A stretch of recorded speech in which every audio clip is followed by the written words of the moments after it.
السلام عليكم وجعلك قيس iyo Layla qaybtii labaad waxa la jaadan qaadi kartaa hadaad soo daawatay qaybtii koowaad Qays waxa ku dhaartay inaanu deeyin Layla oo iman doono taas oo sababtay in Layla iyo ehelkoodii ka guuran dhulka ay deganaayeen si aanu meel laga soo gaarin Qays maalinta ka dambeysay xaaladdu way sii xumaanaysay waxa uu ku wareegayay buurta ay arig ku raaci jireen ee la oran jiray Toobaad iyo toogii yaraantooda ay ku ciyaari jireen waxaanu yiri sida tan arla ka fogaan baan ku asqoobayo maalmuhanay iyo ooyaan xogbaan arday ka jeexayo oo intii ka go'ay aradkayguna bari ku ayaayuran ku agmeeraya Layla wax qashay dhibaatada iyo warwarka haysteen adeerkeed markaas ayay go'aansatay oo go'aan ku gaadhay markaas ayay u adkaysan weyday oo go'aan ku gaadhay in tix kaga jawaabto waxaanay tiri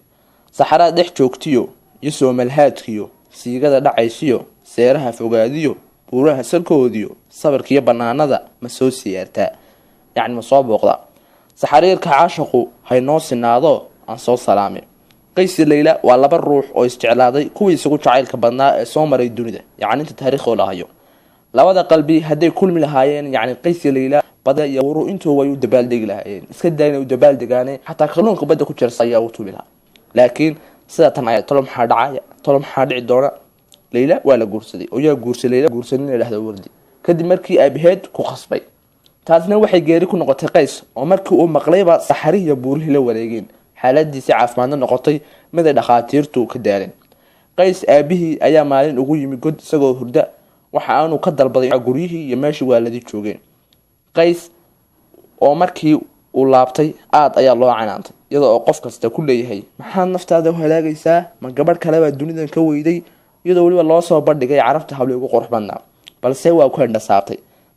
taasna waxa lagu tilmaamaa halka iska shabahan odaygii Soomaaliyeed Cali Boodhari Qays waxa uu go'aansaday inuu dib ugu laabto dhulka Hiryada halkii laga soo kaxeeyo hadana dib ugu laabto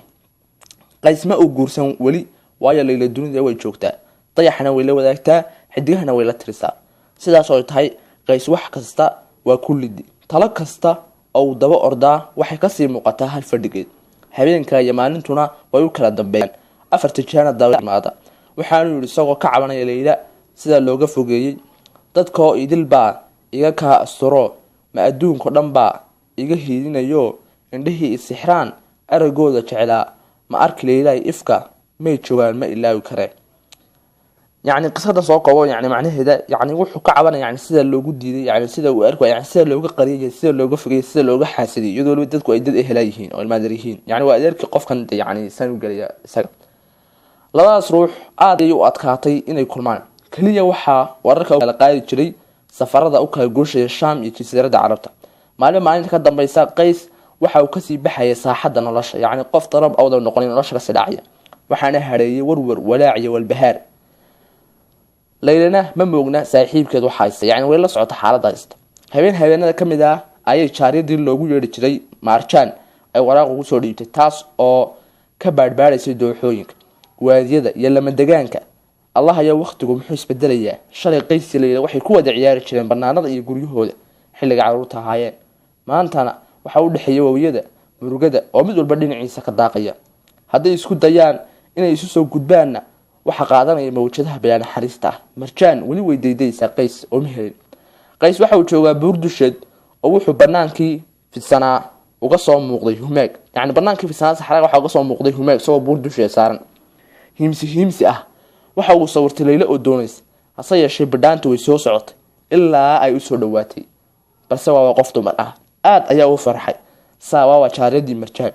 markaas uu dhawaaqay ku yiri aaway xagay martay xaalkeedu sidii ayuu ahaa Layla balka war markaas ayaa warqad u dhiibtay oo ku tiri Layla waxay kaaga baaqaysaa inaad ku dhibtootid jacaylkeeda waxa kale ay kugu soo tiri hablaha dunida jooga maxaan kaaga duwanahay oo aad sidan igu jeclaatay